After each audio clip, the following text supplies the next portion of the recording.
बिस्मिल्लाहिर्रहमानिर्रहीम। नाज़रीन अस्सलाम वालेकुम, मैं हूँ इमरान वसीम। नाज़रीन, मेरा काम अहम ख़बरों की डिटेल्स आप तक पहुँचाना है और फिर आपकी सवाबदीद है कि उन ख़बरों के साथ एग्री करें, डिसएग्री करें या हमारी वीडियो के नीचे अपनी राय का इज़हार करें। तो इस व्लॉग में भी बानी तहरीक इंसाफ इमरान ख़ान के हवाले से 3 अहम ख़बरें, जिसमें एक उनकी रिहाई से मुतल्लिक है, एक उनकी अडयाला जेल में मुलाकात के हवाले से है और एक तीसरी ख़बर भी इमरान ख़ान साहब से जुड़ी है। और इसके अलावा कुछ दीगर ख़बरें भी हैं जो इस वीडियो लॉग में आपके साथ हम शेयर करने जा रहे हैं। लेकिन प्रोग्राम का आगाज़ करने से पहले आप दोस्तों, भाइयों, बहनों, बुज़ुर्गों से, उनसे जिन्होंने अभी तक हमारे चैनल को सब्सक्राइब नहीं किया, वो चैनल को सब्सक्राइब कर लें और बेल आइकॉन का बटन प्रेस करें। और वीडियो अगर आपको पसंद आती है तो आपने ख़ुद भी लाइक करना है और अपनी कम्युनिटी के साथ, अपने हम ख्याल दोस्तों के साथ, अपने रिश्तेदारों के साथ हमारे इस प्रोग्राम को आपने शेयर भी करना है। और जो ऑलरेडी हमारे यूट्यूब चैनल को, क्योंकि हम जिक्र नहीं करते, जो ऑलरेडी सब्सक्राइब कर चुके हैं उनका बहुत बहुत शुक्रिया, क्योंकि आप देखने वालों की वजह से हमारा चैनल जो है आजकल ना सिर्फ चल रहा है बल्कि दौड़ रहा है और बड़ी तेज़ी के साथ दौड़ रहा है, बड़े पेस के साथ दौड़ रहा है। तो जैसे कि नाज़रीन, हमारे जो फॉर्मेट है सुबह 7 बजे के व्लॉग का, कि सबसे पहले तो जो कर्टन रेज़र, जो अहम डेवलपमेंट्स होने जा रही होती हैं, जो अदालतों में अहम केसेस होते हैं, जो इक़्तिदार के ऐवानों में कुछ चीज़ें एक्सपेक्ट की जा रही होती हैं या सियासी जमातें क्या करने जा रही होती हैं, उनकी डिटेल आपकी खिदमत में पेश करते हैं। तो सबसे पहले नाज़रीन, आज सुप्रीम कोर्ट से बड़ी ख़बर सामने आने जा रही है कि सुप्रीम कोर्ट के जो नए जज अपॉइंट हो चुके हैं, जिनकी पहले मंजूरी जुडिशल कमीशन ने दी, फिर पार्लिमानी कमेटी ने दी और फिर सदर मुमलिकत आरिफ अलवी साहब ने बलूचिस्तान हाई कोर्ट के जो चीफ जस्टिस हैं नईम अख्तर अफ़गान साहब, जिन्हें सुप्रीम कोर्ट का जज बनाने का फ़ैसला किया था, उनके नाम की मंजूरी दे के गए।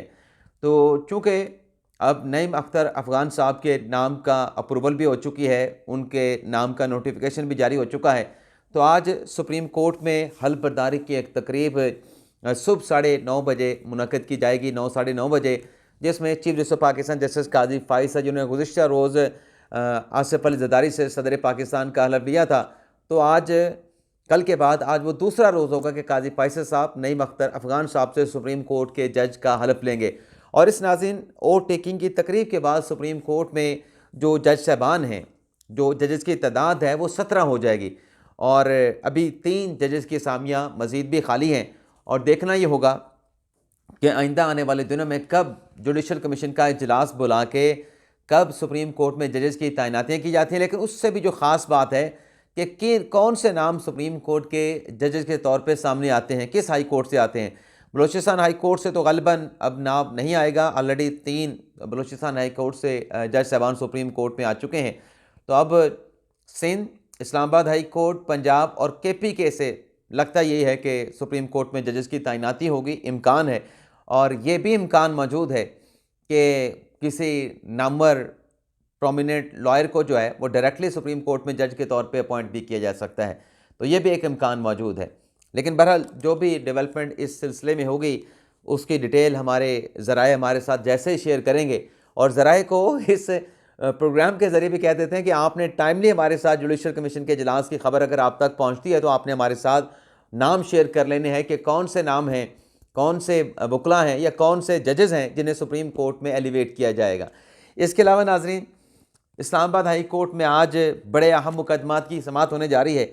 एक तो नाज़रीन, इमरान खान साहब के जो 2 मुकदमात में कन्विक्शन है, साइफ़र केस में इमरान खान और शाह महमूद कुरैशी साहब की कन्विक्शन है, तोशा खाना केस में इमरान खान और बुशरा बीबी साहब की कन्विक्शन है। आज इस्लामाबाद हाई कोर्ट में चीफ जस्टिस आमिर फ़ारूक साहब और उनके साथ जस्टिस मियाँ गुलहसन औरंगज़ेब साहब, 2 रुकनी बेंच है। जो कन्विक्शन हुई है उनके खिलाफ अपीलों पर आज इस्लामाबाद हाई कोर्ट का ये बेंच जो है वो समाअत करेगा। और अभी तक नाज़रीन आपको ये बताते चलें कि साइफ़र केस पर तो अदालती कार्रवाई का आगाज़ हो चुका है, लेकिन तोशा खाना केस अभी तक टेकअप नहीं हुआ। दोनों केसेस साथ साथ चल रहे हैं, लेकिन दलाइल का आगाज़ जो हुआ है वो साइफ़र केस में है, जिसमें आखिरी समाअत पर इमरान खान के वकील सलमान सफदर साहब ने दलाइल दिए थे और FIA के जो नए प्रोसिक्यूटर हैं जस्टिस रिटायर्ड हामिद अली साहब और जुल्फ़िकार नकवी साहब इस केस में FIA के प्रोसिक्यूटर हैं। और आखिरी समाअत नाज़रीन जो साइफ़र केस की इस्लामाबाद हाई कोर्ट में हुई थी उसमें जस्टिस मियां गुल हसन औरंगज़ेब साहब ने सलमान सदर साहब से कहा था कि आपने हमारी मुआवनत करनी है, ये अपनी नौयत का पहला केस है, ये आप इसको इतना आसान ना लें, इतनी आसानी के साथ सारा मामला नहीं होगा। तो आज देखते हैं कि क्या सलमान सफदर साहब के वो एक कहते हैं नाज़रीन the case of first impression, तो यही कहा था गुल हसन औरंगज़ेब साहब ने कि पहला केस है तो आपने बड़ी तैयारी करके हमारी मामनत करनी है। तो देखते हैं कि सलमान सफदर साहब के दलाइल कब मुकम्मल होते हैं। उनके बाद PTI की लीगल टीम में अली जफ़र साहब हैं, उस्मान गुल साहब हैं और एक अदा और भी वकील है। तो देखते हैं कब इनके दलाइल मुकम्मल होते हैं और जब इनकी बारी मुकम्मल होगी तो फिर प्रोसिक्यूटर के दलाइल का आगाज़ होगा, क्योंकि इस केस में इमरान खान की रिहाई मांगी गई है, उसी पे ये अदालत लगी है। तो इसमें सस्पेंशन की एप्लीकेशन भी है, लेकिन तरीकाकार यह है कि पहले एपलेंट जो कि इमरान खान साहब अपील कुलंदा हैं, उनकी लीगल टीम अपने दलाइल मुकम्मल करेगी, फिर प्रोसिक्यूशन के दलाइल होंगे और फिर अगर जवाब में ज़रूरत हुई तो खान साहब की लीगल टीम को कुछ थोड़े बहुत दलाइल देना पड़ेंगे। फिर खान साहब की रिहाई का फैसला होगा कि आया कि साइफर की सज़ा सस्पेंड करनी है या कि उसको बरकरार रखना है। और इसके बाद गालिबन जो मुझे लगता है जो प्रोसीजर चल रहा है, उसके बाद फिर तोशा खाना के ऊपर जो है वो अदालत जो है वकला से कहेगी कि अपने दलाइल का आगाज़ करें। इसके अलावा नाज़रीन, इमरान खान साहब से मुलाकात करने के बहुत लोग ख्वाहिशमंद हैं और जो ख्वाहिशमंद हैं वो अडयाला जेल में जाते हैं तो खान साहब के साथ मुलाकात नहीं होती, तो फिर वो रुख करते हैं इस्लामाबाद हाई कोर्ट का कि इस्लामाबाद हाई कोर्ट में दरख्वास्त दायर की जाए, इस्लामाबाद हाई कोर्ट से कहा जाए कि हम तो खान साहब के बड़े करीबी हैं, पाकिस्तान तहरीक इंसाफ के सीनियर रहनुमा हैं, तो हमें भी खान साहब से मुलाकात का शर्फ जो है वो बख्शा जाए, इजाज़त दी जाए, अडयाला जेल के हुकाम को हुक्म दिया जाए कि हमारी बानी तहरीक इंसाफ इमरान खान साहब के साथ मुलाकात करवा दें। तो फिरदौस शमीम नकवी साहब जिन्होंने जुमे के रोज़ इस्लामाबाद हाई कोर्ट में इमरान खान के साथ मुलाकात के सिलसिले में हाई कोर्ट की डायरेक्शन के लिए रजू किया था, तो आज इस्लामाबाद हाई कोर्ट की जो जज हैं, खातून जज जस्टिस समन इफ़त इम्तियाज़ साहबा, वो फिरदौस शमीम नकवी की दरख्वास्त पर समाअत करेंगी।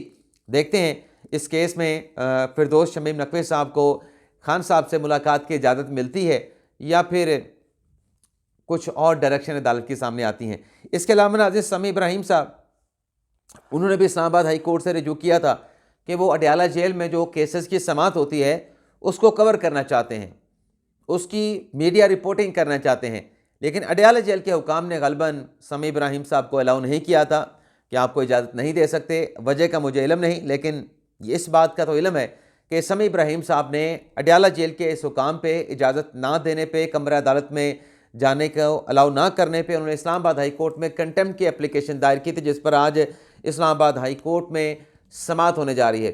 तो इसमें भी देखते हैं कि समी इब्राहिम साहब को इस कंटेम्प्ट की एप्लीकेशन पर क्या रिलीफ मिलता है।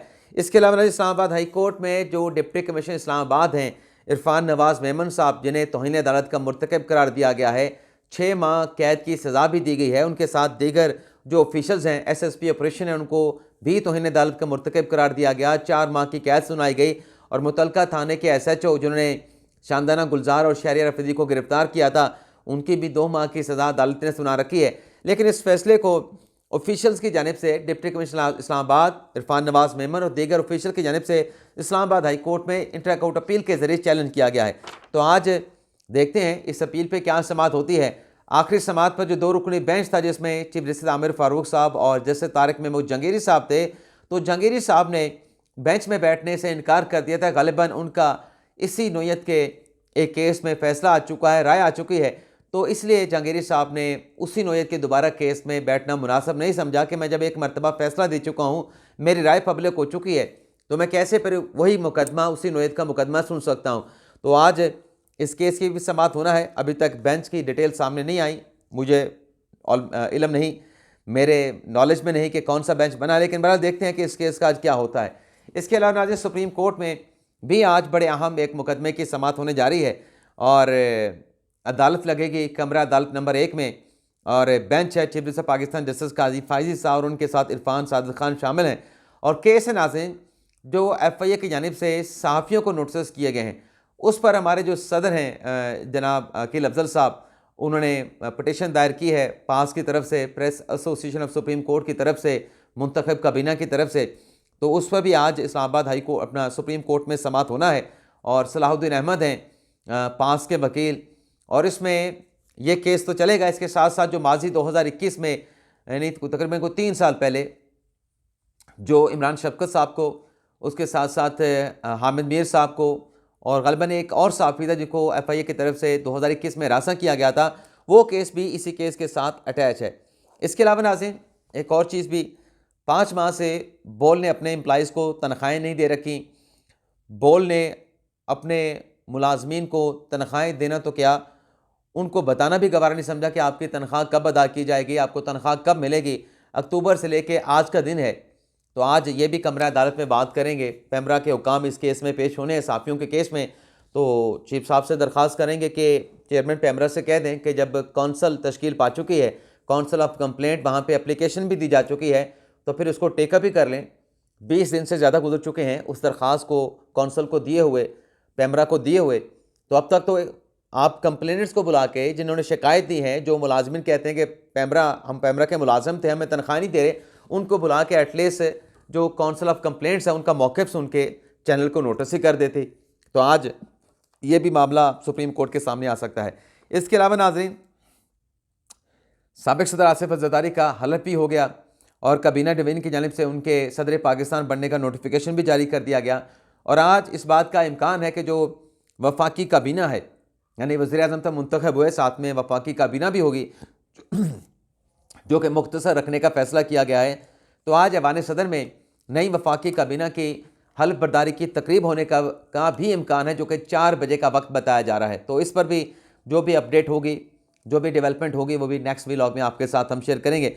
इसके अलावा नाज़रीन, काबीना जो बनने जा रही है, तो पीपल्स पार्टी के सीनियर रहनुमा खुर्शीद शाह साहब ने कहा है कि वैसे तो काबीना बनाना शहबाज शरीफ साहब का अपना अख्तियार है, हमें वज़ारतों में बैठने की ज़रूरत नहीं, हमें कोई ऐसा हिस्सा नहीं कि हम काबीना में हिस्सा बने और नून लीग से कहें कि हमें लाजमी काबीना का हिस्सा बनाएं। लेकिन खुर्शीद शाह साहब ने कहा है कि अगर ज़रूरत पड़ी तो वफाकी काबीना का हिस्सा पाकिस्तान पीपल्स पार्टी बन सकती है। तो ये भी एक चीज़ नाज़रीन चल रही है साथ में, ये खुर्शीद शाह साहब खुद कह रहे हैं, पीपल्स पार्टी के सीनियर रहनुमा। इसके अलावा नाज़रीन, पाकिस्तान तहरीक-ए-इंसाफ खैबर पख्तूनख्वा हुकूमत को करोड़ों रुपए लुटाने के बाद होश आ गया है। वो कहते हैं सब कुछ लुटा कर भी होश आया तो क्या आया। मामला नाज़रीन ये है कि अली मिन गंडापुर साहब खैबर पख्तूनख्वा के वज़ीर बन गए। वज़ीर बनने के बाद उन्होंने सेहत कार्ड को बहाल कर दिया।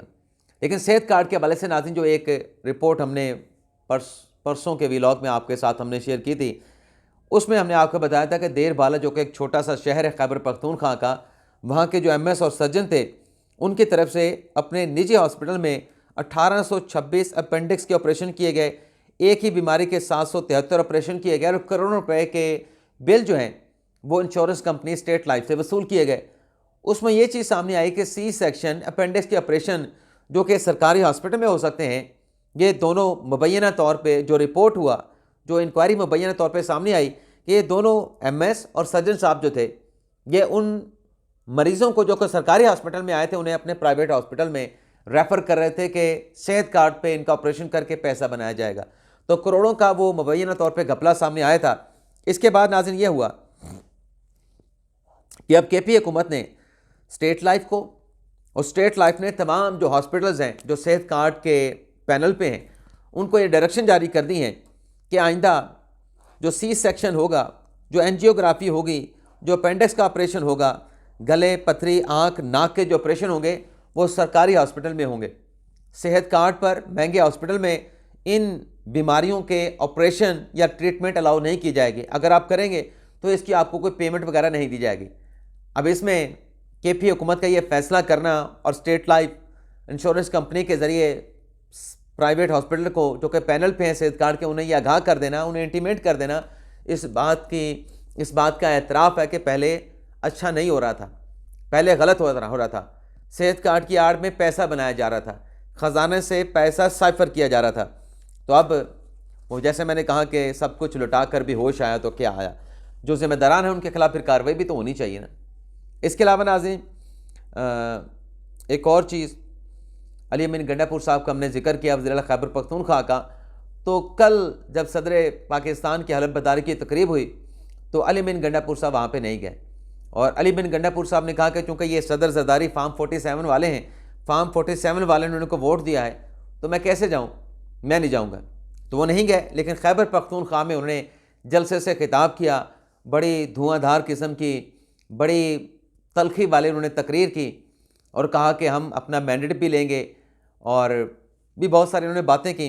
लेकिन उनके बयान पे नाज़रीन जो खैबर पख्तूनख्वा में नून लीग के जो सीनियर रहनुमा हैं, ग़ालिबन सदर हैं KPK के मुसम्मिक नवाज़ के, उनकी तरफ से एक बयान दिया गया जिसमें कहा गया कि ये जो अली अमीन गंडापुर साहब कह रहे हैं कि खान साहब के खिलाफ सियासी केसेस हैं, खान साहब को फंसाया गया है, खान साहब के साथ ऐसा किया गया है।